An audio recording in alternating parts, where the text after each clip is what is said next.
तो दोस्तों एक बार फिर से स्वागत है आप सभी का आपके अपने favourite English learning channel scholar English पर। मेरा नाम है दीपिका कुमावत और मैं इस चैनल पर वेरियस कॉम्पिटिटिव एग्ज़ाम्स के लिए इंग्लिश सब्जेक्ट टीच करती हूँ।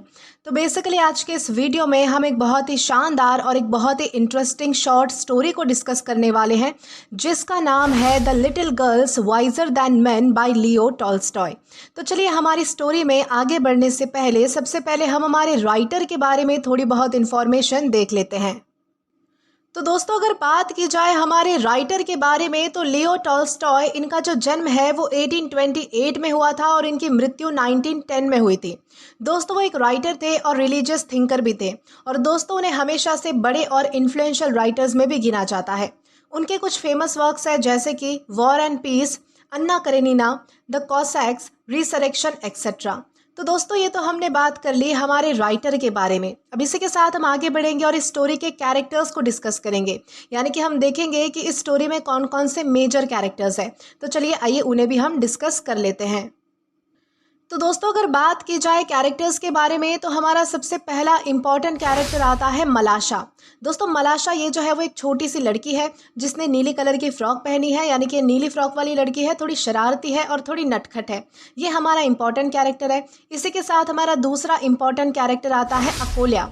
दोस्तों ये बड़ी लड़की है, यानी कि मलाशा से थोड़ी बड़ी है। इसने पीली कलर की फ्रॉक पहनी है, यानी कि ये येलो फ्रॉक वाली लड़की है, समझदार है और पहले तो सावधान रहती है लेकिन बाद में मलाशा के साथ मिलकर खेलती है। दोस्तों ये तो है हमारे इंपॉर्टेंट दो कैरेक्टर्स। अब इसी के साथ हमारी स्टोरी में और भी कुछ सपोर्टिंग कैरेक्टर्स हैं, उन्हें भी हम डिस्कस कर लेंगे। तो हमारा दूसरा कैरेक्टर यानी कि हमारा अगला कैरेक्टर आता है अकोल्या की माँ। दोस्तों ये थोड़ी गुस्सैल है लेकिन अपनी बेटी की चिंता करने वाली है। इसके बाद अगला कैरेक्टर आता है मलाशा की माँ। दोस्तों ये जो है वो बेटी की मदद और उसकी सुरक्षा करने वाली औरत है। और इसके बाद हमारा अगला इंपॉर्टेंट कैरेक्टर आता है अकोल्या की बूढ़ी दादी। दोस्तों ये जो दादी है वो शांत कराने वाली है, समझदारी दिखाने वाली है और बच्चों और बड़ों दोनों की ओर ध्यान देती है।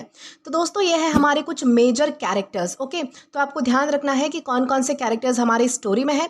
इसी के साथ हमारे पास कुछ और भी कैरेक्टर्स है, यानी कि छोटे मोटे कैरेक्टर्स है, माइनर कैरेक्टर्स, जो कि हम स्टोरी को पढ़ते वक्त समझ ही लेंगे। तो चलिए हमारी स्टोरी की तरफ आगे बढ़ते हैं और हमारी स्टोरी में क्या बताया गया है उसे हम अच्छे से देख लेते हैं। तो चलिए आइए शुरू करेंगे।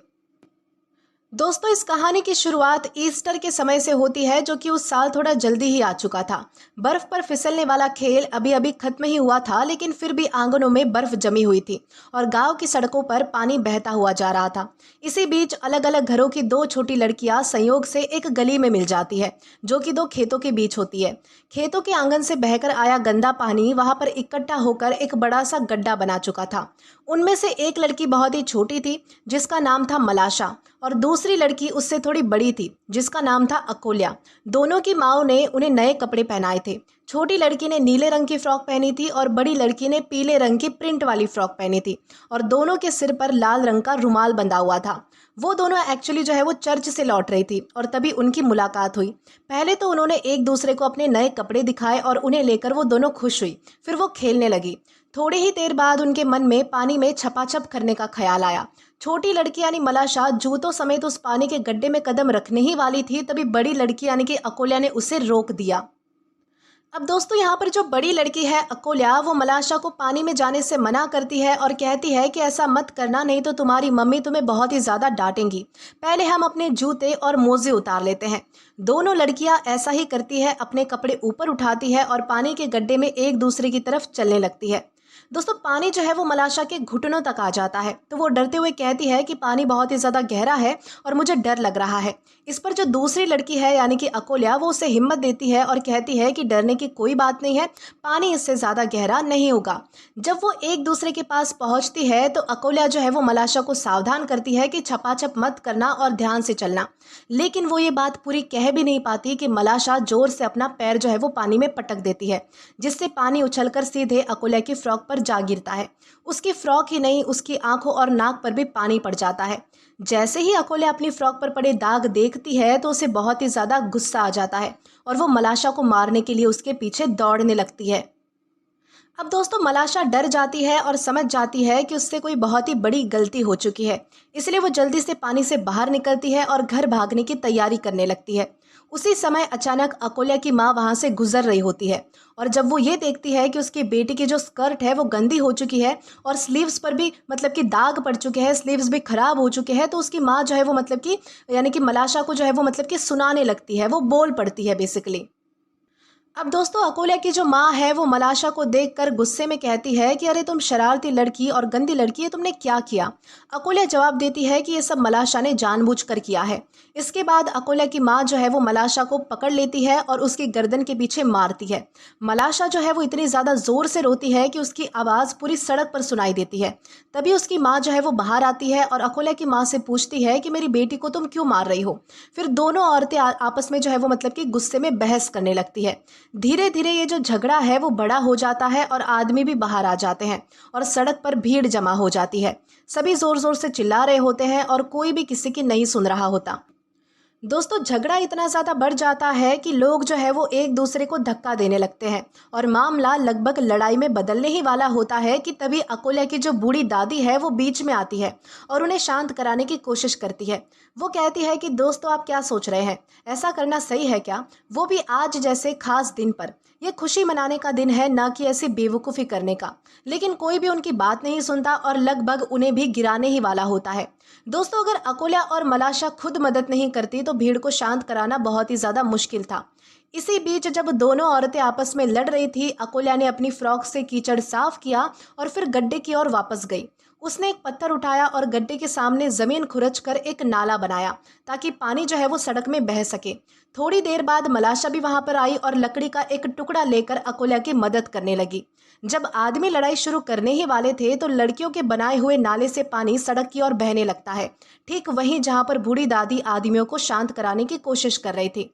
लड़कियां पानी के दोनों किनारे दौड़ती है और अकोला हंसते हुए चिल्लाती है कि पकड़ो मलाशा पकड़ो, जबकि मलाशा अपनी हंसी ही नहीं रोक पा रही थी।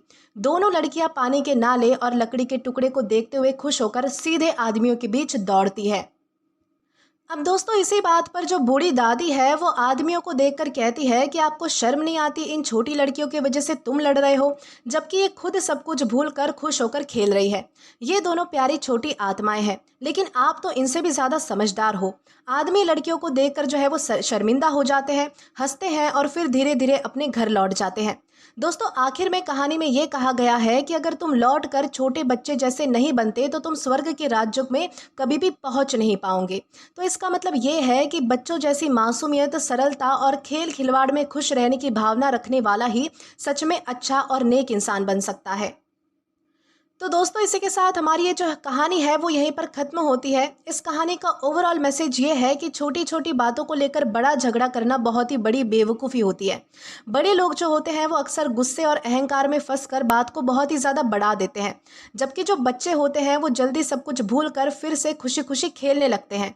कहानी ये भी सिखाती है कि बच्चों जैसी मासूमियत, दिल की सफाई, जल्दी से माफ़ कर देना और छोटी बातों को छोड़ देना बहुत ही बड़ी समझदारी है। अगर इंसान अपने गुस्से पर काबू रखे और बच्चों की तरह मन से मतलब कि मन से सरल बन जाए, मन से सोचे, तो बड़े से बड़ा झगड़ा भी आसानी से खत्म हो सकता है। यही सच्ची अच्छाई और इंसानियत का रास्ता है। तो दोस्तों इस तरीके से हमारी इस स्टोरी में हमें समझाया गया था। तो दोस्तों इसी के साथ ये जो स्टोरी है वो हमारी यहीं पर ख़त्म होती है। आई होप आपको ये जो स्टोरी है वो अच्छे से समझ आई है और पसंद भी आई है। दोस्तों अगर आपने अभी तक हमारा टेलीग्राम चैनल ज्वाइन नहीं किया है तो टेलीग्राम पर English with Deepika Kumawat search करके या फिर डिस्क्रिप्शन में दिए गए लिंक के थ्रू, साथ ही साथ अभी जो आपको आपके स्क्रीन पर QR कोड दिख रहा है वहाँ से भी आप जो है वो डायरेक्टली स्कैन करके हमारा टेलीग्राम चैनल ज्वाइन कर सकते हैं, ताकि आप कभी भी किसी भी नए आने वाले वीडियोज़ को लेकर कोई भी अपडेट्स को मिस ना करें। और दोस्तों अगर आपको आज का ये वीडियो पसंद आया है या फिर हेल्पफुल लगा है तो do like this video, subscribe the channel and share as much as you can. और अगर आपने इससे पहले वाले वीडियोस नहीं देखे हैं तो यहाँ पर मैंने एक प्लेलिस्ट प्रोवाइड कर दी है, जहाँ पर आप क्लिक करके वो सभी पहले वाले वीडियोस भी देख सकते हैं और एक्सप्लोर कर सकते हैं। Till then keep learning. Thank you.